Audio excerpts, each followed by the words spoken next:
नवंबर 2024 से question number 7 का C part पूछा है पेपर 42 का।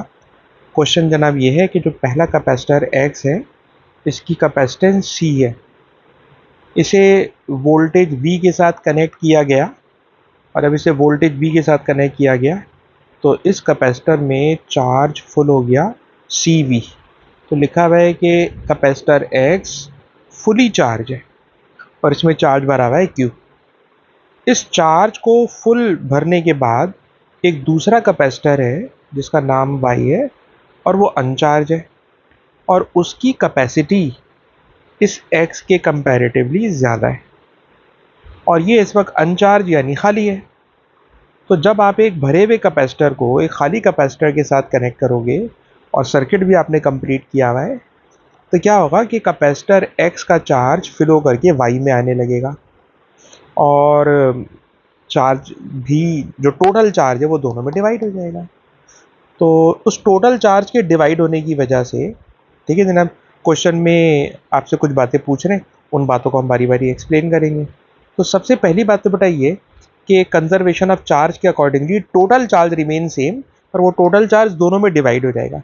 जब दोनों में डिवाइड हो जाएगा तो सवाल यही है कि बताइए कैपेसिटर एक्स में कितना चार्ज बचेगा डिस्चार्ज होने के बाद, कैपेसिटर वाई में कितना चार्ज आ जाएगा चार्ज हो जाने के बाद, क्योंकि कैपेसिटर एक्स रिलीज करेगा वाई गेन कर रहा होगा एटसेट्रा। तो चलिए जरा अभी सवाल को सॉल्व करने की कोशिश करते हैं। पहली बात तो ज़रा ये नोट कीजिए कि दोनों कैपेसिटर पैरेलल लगे हुए। जब पैरेलल लगे हुए हों तो टोटल कैपेसिटेंस निकालने के लिए हम दोनों कैपेसिटर या जितने भी कैपेसिटर्स हों उनकी कैपेसिटीज़ को सिंपली ऐड कर लेते हैं। तो मैं कह सकता हूँ कि इस सर्किट की जो टोटल कैपेसिटेंस है वो हो चुकी है 4C। अच्छा, टोटल चार्ज, तो याद रखिएगा जो टोटल चार्ज है ना कंजर्वेशन ऑफ चार्ज के अकॉर्डिंगली सर वो चेंज नहीं होता, वो चेंज नहीं होता। तो टोटल चार्ज पहले भी सी वी था और वही टोटल चार्ज अभी भी क्यू टी के तौर पे लिखा जाएगा, यानी total charge will remain same. अब बात आ जाती है वोल्टेज की। सर वोल्टेज के लिए क्या करें? तो भाई वोल्टेज के लिए करो ये कि Q इक्वल टू, देखिए दोनों पैरेलल है ना, जब दोनों पैरेलल है तो दोनों के ऊपर वोल्टेज तो सेम होगा, दोनों पे वोल्टेज सेम होगा। कितना वोल्टेज सेम होगा वही मालूम करने जा रहा हूँ।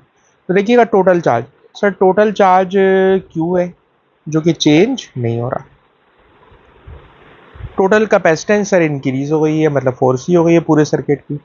टोटल वोल्टेज कैलकुलेट करने की कोशिश की जा रही है। अच्छा जी, टोटल वोल्टेज कैलकुलेट करने के लिए अगर मैं V2 को सब्जेक्ट बना लूँ तो ये वाला 4 यहाँ मल्टीप्लाई है वहाँ तक डिवाइड हो जाएगा और ये बन जाएगा Q अपॉन C। और आपको पता है अगर मैं Q अपॉन C यानी कि इसमें से अगर मैं V को सब्जेक्ट बनाऊँ तो Q अपॉन C इधर हकीकत बन जाता है V, यानी जो पुराना वोल्टेज इसका वोल्टेज V था, इस कैपेसिटर का वोल्टेज V था, जब आपने पैरेलल लगा लिया ना, पैरेलल लगा लिया तो पैरेलल लगाने पर इस पर भी जो वोल्टेज होगा ना बेटा वो V अपॉन 4 आ जाएगा, क्योंकि पैरेलल में वोल्टेज सेम होता है। इस पर भी वोल्टेज V अपॉन 4 आ जाएगा क्योंकि हम टोटल वोल्टेज कैलकुलेट कर चुके हैं। टोटल वोल्टेज कैपेसिटर X के वोल्टेज का V अपॉन 4 और ये दोनों पर सेम आ जाएगा V अपॉन 4। इसका वोल्टेज जाहिर सी बात है डिक्रीज हो गया, इसने वोल्टेज गेन कर लिया और वोल्टेज गेन करके इसका वोल्टेज बढ़ गया और V अपॉन 4 हो गया। तो पहली बात तो ये हो गई कि इस पूरे कनेक्शन में जो टोटल वोल्टेज X का वोल्टेज V था वो डिक्रीज होके 1/4 पर आ गया और इसका वोल्टेज 0 था, ये इंक्रीज होके 1/4 पर आ गया पुराने वाले वोल्टेज X का। तो ये वोल्टेज वाला पोर्शन तो हमने कंप्लीट कर लिया। अब हमने जाना है चार्ज की तरफ, कि कैपेसिटर X में कितना चार्ज होगा, कैपेसिटर Y में कितना चार्ज होगा। तो Q equal to C V. मैं X का चार्ज कैलकुलेट करना चाह रहा हूँ। X का चार्ज कैलकुलेट करने के लिए जहाँ लिखा हुआ है C, तो C तो उसकी अपनी पर्सनल कैपेसिटेंस है। X का चार्ज सॉरी X का वोल्टेज अभी भी हम लोगों ने निकाला है सर, इट इज़ 1/4V और अगर ये 1/4V है तो बेटा ये बन गया 1/4CV। और आपको पता है जहाँ CV होता है इट बिकम्स Q। तो X का जो चार्ज होगा ना वो 1/Q रह जाएगा, 1/Q रह जाएगा।